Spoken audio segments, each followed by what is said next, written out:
Magandang umaga mga kabayan. Nandito po ako ngayon sa isang park dito sa Toronto. Sana laging malusog tayo lagi sa ating mga pangangatawan. Hindi lamang po sa atin, kundi ganun din po sa ating mga mahal sa buhay. Tulad ng sinabi ko dun sa unang series po natin, yung paano kami napunta dito sa Canada. Dito lamang po kayo sa aking channel at sasabihin ko po sa inyo kung ano yung mga dapat na papeles o mga documents na ating dadalhin pagpunta natin dito sa Canada.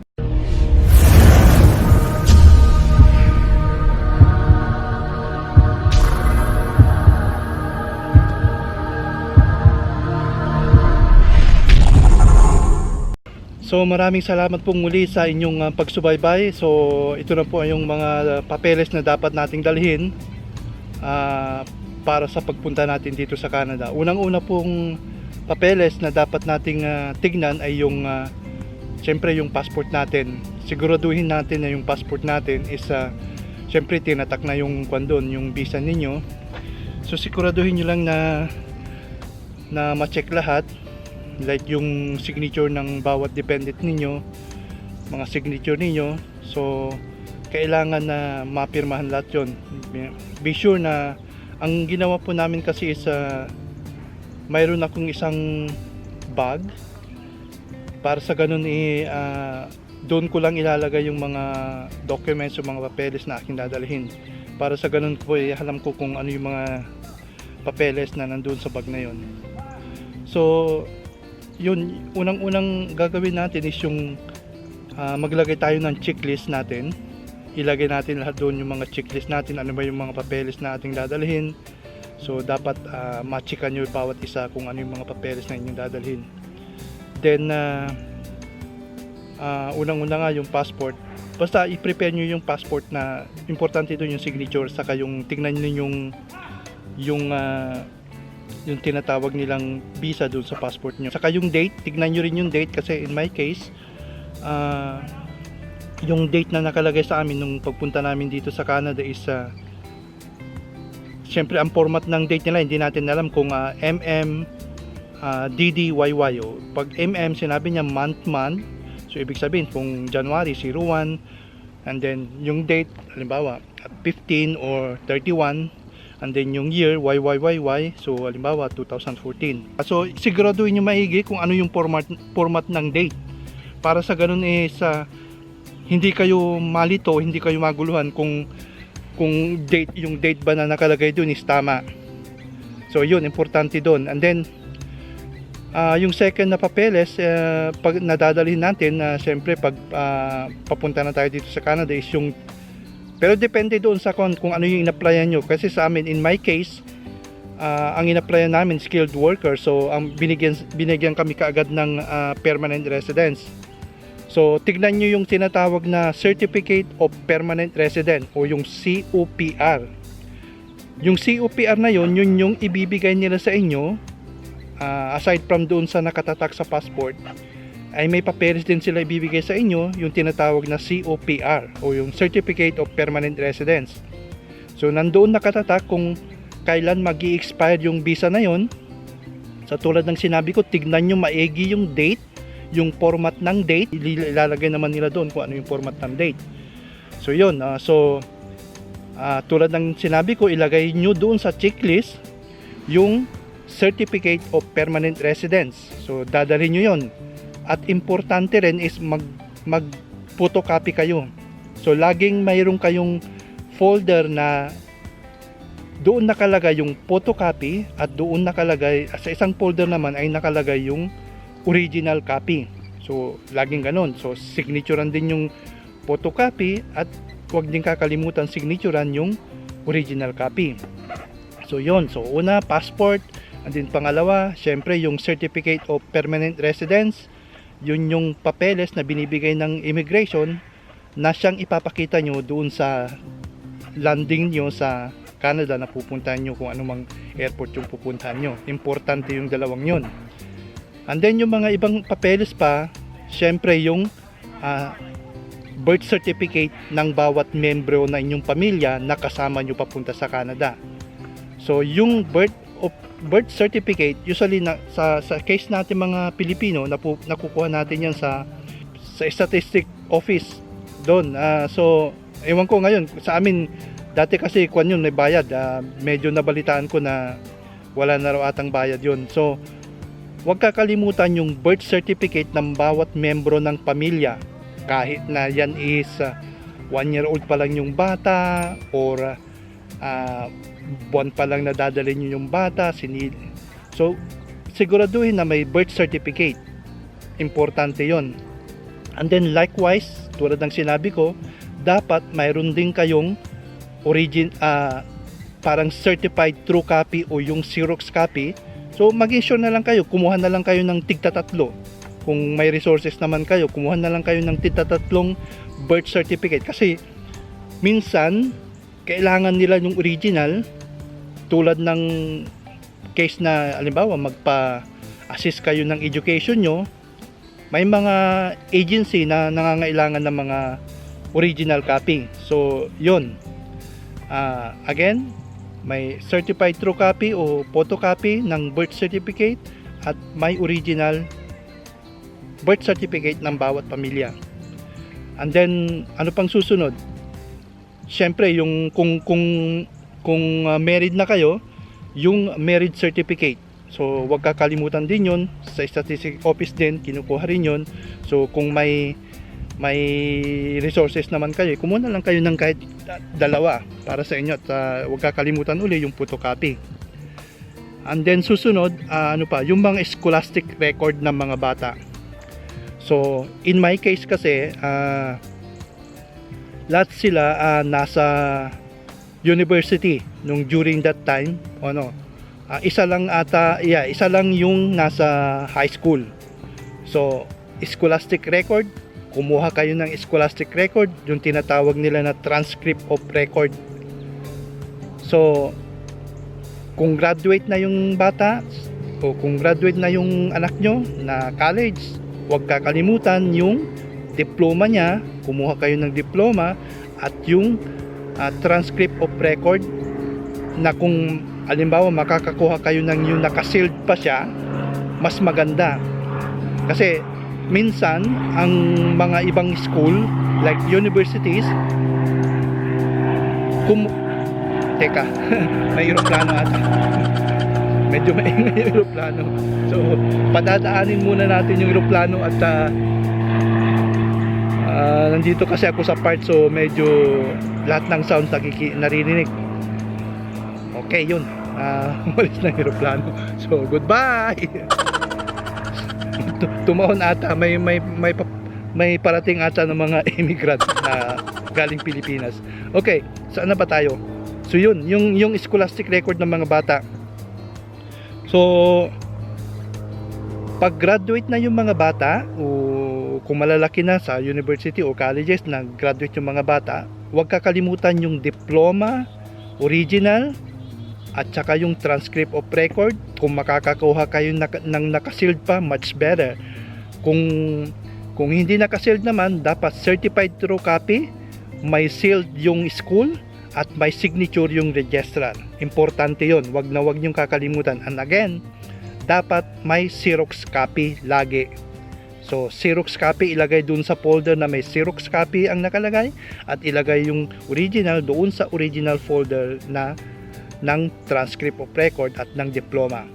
Okay, just in case naman may nakalimutan ako doon sa birth certificate. Kung halimbawa mga bata pa yung mga dala nyo, kumuha na rin kayo ng tinatawag nila na baptismal certificate. I'm not sure kung mayroon sa statistic office, kasi sa case namin nung sa high school, so hinanapan kami ng tinatawag na baptismal certificate. Luckily, syempre dala namin yung baptismal certificate ng mga bata. I think nakakakuha yun sa city registrar ata, kung saan pinanganak yung mga bata. So just in case lang, kasi minsan may mga school kasi na tulad halimbawa kung elementary pa o high school yung papasukan ng mga bata, minsan hinahanap nila yung baptismal certificate. So again, yun yung nakalimutan ko dun sa birth certificate. So huwag kakalimutan baptismal certificate ng mga bata, especially kung mga maliliit pa yung mga bata. yay gagamitin yan sa school. Pagpapasok na yung mga bata, isa sa mga requirements yan. May mga ibang school na naghahanap ng baptismal certificate and at the same time yung birth certificate. I'm not sure kung bakit dalawa yung hinahanap nila. So, okay, babalik tayo dun sa transcript of record. So yun, huwag kakalimutan yun dahil importante yun kasi tulad nga ng sinabi ko, yung ginraduate ng mga anak natin is minsan kulang sa years. I don't know why. Pero kasi dito iba yung way of education nila dito, yung tinatawag nila hanggang grade 9 yung elementary, and then after that may 4 years sa high school, and then after that then doon sila makakapasok kung sa college or universities sila papasok. So depende yan, depende sa scholastic record so sa grade ng bata, i-categorize nila, i-assist nila kung sa college or sa university ka makakapasok. So yun, transcript of record at saka yung diploma ng mga bata, importante yun. So Xerox copy, o kung maganda, kung ipapa-certified true copy nyo siya, mas maganda rin. So medyo mauubusan na ako ng battery. So sa susunod, sasabihin ko sa inyo kung ano pa yung mga ibang papeles na dapat nating dalhin upang sa ganun ay hindi tayo mahirapang mag-adapt sa way of life o yung pag-apply natin ng trabaho, pag-apply ng school, pag-apply ng mga iba-ibang documents like yung sa income tax o yung tinatawag nilang yung health card. Importante yung mga papeles, saka yung sa bangko. So yun yung mga agencies na naghahanap ng mga iba-ibang papeles. So be ready. So ang last na topic natin is yung scholastic record. So sa susunod, sasabihin ko sa inyo pa kung ano pa yung mga papeles na dapat at kailangan nating dalhin pagpunta natin sa Canada. So stick around at mauubusan na kasi ako ng battery at sasabihin ko sa inyo ano pa yung mga ibang papeles natin dadalhin. So stick around at babalik po ako.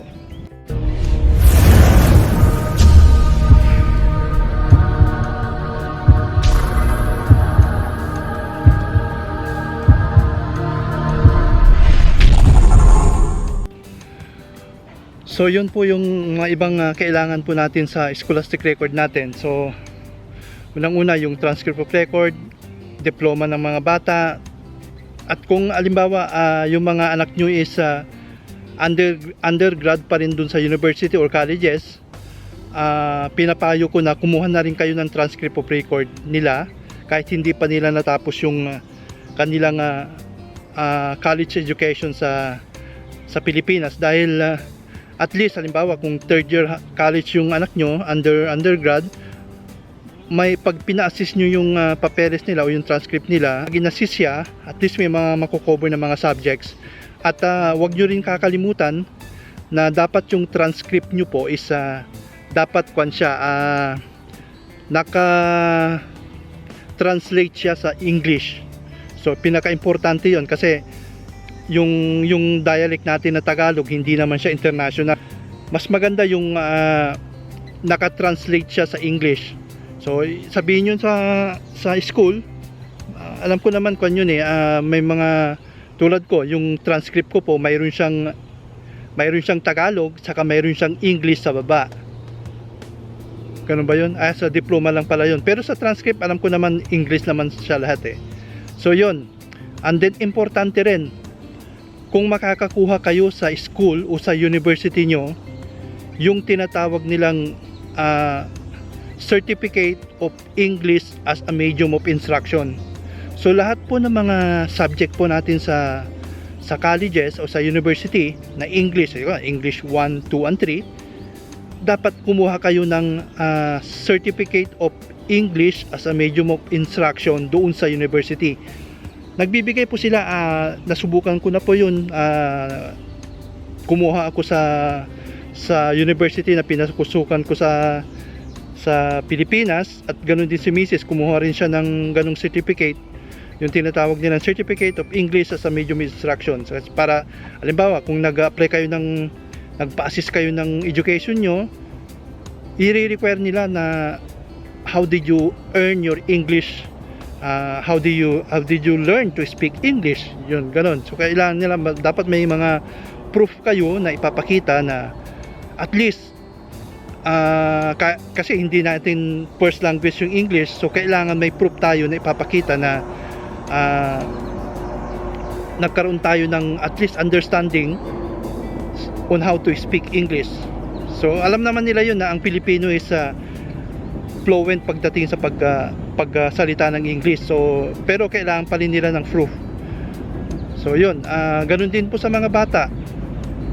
Kailangan din kumuha ng gano'n. Halimbawa, hindi pa sila graduate, ganun din, university, kumuha rin sila ng Certificate of English as a Medium Instruction. Ganun din po doon sa company na pinasukan nyo, nagbibigay din sila. Halimbawa, kung kumuha kayo ng Certificate of Employment, sabihin nyo na rin sa HR nyo na sa bandang dulo ng Certificate of Employment, ilagay doon yung this is to certify that in this company we are also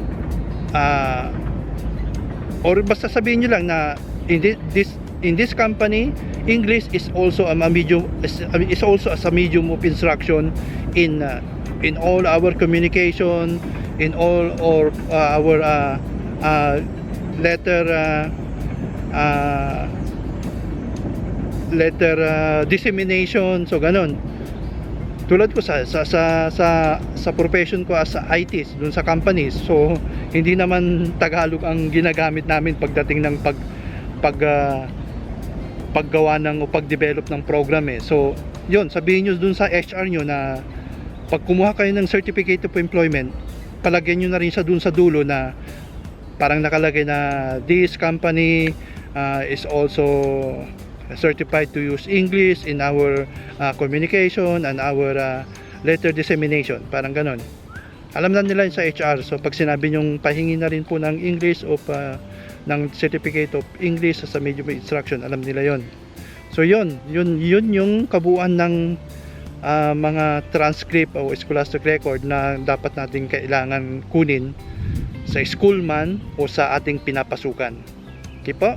So unang-una po yung passport, and then yung certificate of permanent residence. So nandun na lahat, and then yung scholastic record sa inyong dalawa ng inyong misis at ikaw bilang principal applicant, at saka sa mga bata. So importante yung mga yon para at least hindi tayo mahirapan pagpunta natin o pag-adapt natin papunta natin dito sa Canada. And then ang susunod na sasabihin ko is yung with regards to the company na pinasukan natin sa Pilipinas. So ano mga dapat nating dalhin na magagamit natin as a proof. I will always advise na dalihin nyo po yung mga certificate na mga seminars na inatinan nyo sa company, o yung mga tinatawag na short courses na inatinan nyo sa company o pinrovide ng company. In my case, sabi ko nga, nagwo-work ako as IT, so may mga short courses akong inatinan, so kailangan kong dalhin yung mga certificate na yon.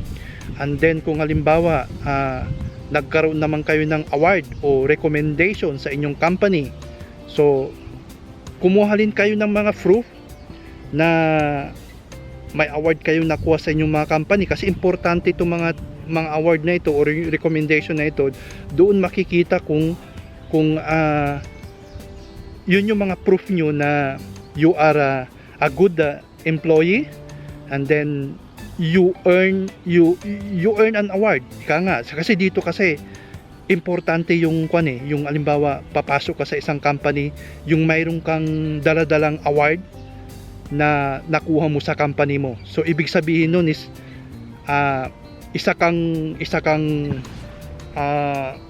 kumbaga sa halimbawa isa kang magaling o multi-awarded employee at nakakagawa ka ng magagandang bagay sa company mo, kaya ka nabigyan ng award. So yun, dalhin nyo yung award o certificate na nakuha nyo sa company nyo, o yung seminars na inatinan nyo, kung may mga seminars na nagbigay ng certificate, o may mga recommendation kayo, o ano ang tawag na commendation, an award, dalhin nyo po yung mga yun. And then ano pa, yun, wag yung kakalimutan humingi rin sa company nyo yung tinatawag nilang reference letter.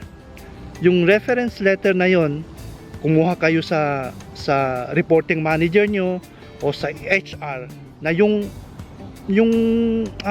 pwede kayong i-refer just in case nagtanong yung isang employer dito sa Canada kung ano bang klaseng employee ikaw, kung ano kang klaseng employee. So yung reference letter, magandang bagay yun na maipakita mo po at ma-provide mo sa company na papasukan mo dito sa Canada, kasi nandoon kung anong kang klaseng employee, kailan ka nagumpisa na employee, anong mga award na nakuha mo as employee, ano yung mga present at mga job title na nakuha mo sa company mo. So at nandun din, parang character reference din yun ilalagay nila doon. Alam ng HR nyo yun kung anong ilalagay nila doon. Basta sabihin nyo lang, I need a reference letter para sa ganun yung magamit ko sa aking pag-apply doon sa Canada.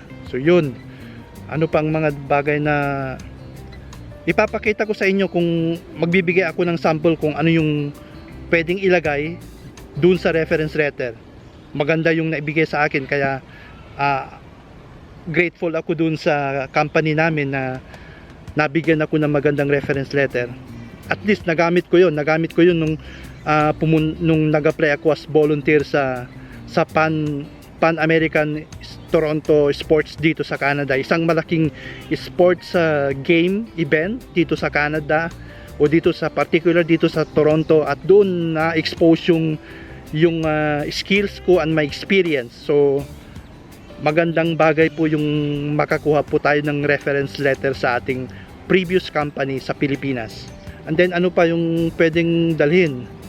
So kasi medyo mahal din kasi ang halimbawa, hindi nyo nadala yung mga papers and documents na kailangan nyo in one day, sayang din yung time, sayang din yung resources o yung money na gagamitin nyo sa pagpapadala ng mga papeles na yon. I think yun na yung mga documents na dapat nating dalihin. So unang-una, passport, passport ng lahat, and then yung yung birth certificate ng mga bata, at sa inyo marriage certificate, at saka yung baptismal certificate ng mga bata, may photocopy at may Xerox copy, photocopy at saka original na nakahiwalay sa bawat envelope. And then yung scholastic record, transcript ng mga bata, transcript of record nyo din mag-asawa, yung letter of certificate of English sa medium instruction galing sa school sa mga English na subject na inatinan ninyo, at saka yung mga yung nga sabi ko nga, kahit hindi undergrad pa yung mga anak nyo, dapat kumuha na kayo ng transcript of record, magbibigay yung school o yung university na pinasukan nila kahit undergrad pa yung mga anak nyo. And then sa susunod is yung sa company, yung mga awards, mga certificate ng mga seminars na inatinan ninyo, and then yung reference letter galing sa company, at yung certificate of employment na nakalagay na this is certified that the company is use as English as a medium of instruction in communication and in data dissemination. So yung mga yun. So then mayroon pa pang isa magagamit nyo rin ito, yung sa driver's license nyo. So yung sa driver's license natin, 1 month magagamit natin dito sa Canada, pero after that 1 month kailangan yung kumuha ng driver's license dito sa Canada. So in my case, sa Toronto ako. So advice ko, kumuha kayo sa LTO ng tinatawag na yung driving history nyo sa LTO. Inuulit ko, kukuha kayo sa LTO ng parang certificate of driver history. Alam na sa LTO yan, basta sinabi yung gusto kong kumuha ng driving history ko po dito sa Pilipinas. At saka dapat kumuha rin kayo sa DFA. Mayroon siyang sealed ng DFA na parang sinicertify nila na you are a good driver sa Pilipinas. Importante yon para pagdating nyo dito, kasi yung certificate na galing ng DFA may validity yon, 1 year. So advice ko, kumuha kayo ng halimbawa 1 month before kayo mag-flight dito sa Canada, para at least mayroon pa kayong 11 months na hihintayin para sa ganun makapag-apply kayo ng driver's license dito sa Canada. So kasi importante yun, halimbawa kasi lahat dumadaan sa sa G1, parang ganun, G1 dumadaan tayo lahat doon. So mag-i-exam ka, written exam, sa ngayon online na ata. So pag naipasa mo yun, bibigyan ka ng, it's either G2. Yung G2 medyo kanyon may mga time na hihintayin ka para makapunta ka dun sa full license nila, na yung tinatawag nila na G license. So may mga time na pag may pinakita kang driving history mo sa home country mo, tulad natin sa Pilipinas, may ipakita kang certificate, baka pwede kang hindi ka nadadaan ng G2. Pag pasa mo ng G1, so pag pinakita mo yon, tatawid ka kaagad sa full license na G. So hindi ka na maghihintay ngayon ng G2, kasi kung din yun, medyo may pera din yon. So pag pinakita mo yung certificate na yun na galing ng DFA at sa galing ng LTO na driving history mo, na wala kang accident, parang ganun, basta driving history mo, certificate galing sa DFA at saka sa LTO, hindi ka na dadaan ng G2, tawid ka na kaagad ng full license na G. Mas maganda yun kasi at least hindi ka na dadaan ng G2. Kasi yung G2 may mga restriction yon, hindi ka pwedeng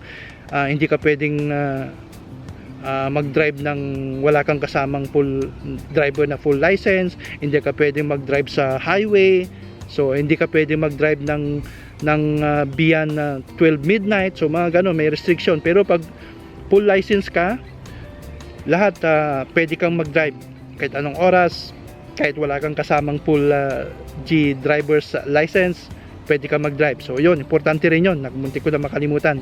So kumuha ako ng ganon, so hindi na ako dumaan ng G2. So pag tawid ko ng G1, tawid na kaagad ng G. So yun. At saka ano pa, palagay ko yun na yung mga dapat nating dalhin dito sa Canada para hindi tayo mahirapan. Sa susunod na video na aking gagawin, isasabihin ko naman sa inyo kung ano yung mga unang first priority na dapat nating unahin para sa ganun is maging smooth po yung transition natin dito sa Canada na pinuntahan natin. So tulad ng halimbawa, pagpasok ng school ng mga bata, paano tayo maghahanap ng school ng mga bata, pag-apply natin ng health card, ito yung mga importante na dapat natin gawin. Then pag-apply natin sa bangko, so pag-assist natin ng ating education, and then yung last siguro pag lahat sa nagawa na yung mga sinabi ko, yung paghanap natin ng trabaho, medyo siguro sa first month enjoyin muna natin yung pagpunta natin dito sa Canada. Kung may time, pasyal tayong pamilya para hindi tayo maboring at least mapamilyar tayo sa way of life dito sa Canada, yung dun sa first month natin dito sa pagpunta natin sa Canada. Again, inuulit ko po, hindi po ako isang immigration staff o hindi po ako isang consultancy agency. I'm just speaking on behalf of my experience, based on my experience sa pagpunta namin dito sa Canada. Ito na po yung tulong ko sa mga gustong mapunta dito sa Canada para at least first in hand, mayroon na kayong idea kung ano yung mga dapat ninyong gawin para hindi kayo mahirapan ng pag-adapt ng buhay dito sa Canada. Again, maraming salamat po at nakarating po kayo sa pagkahaba-haba ng video na ito. Inelaborate ko maigi para at least lahat clear sa inyo at hindi kayo mahirapan ng pag-adapt ng buhay dito sa Canada. Again, maraming salamat sa inyong panunood at hanggang sa muli, abangan nyo po ang mga darating na vlog ko po tungkol po dito sa buhay po namin sa Canada at kung paano kami napunta dito sa Canada.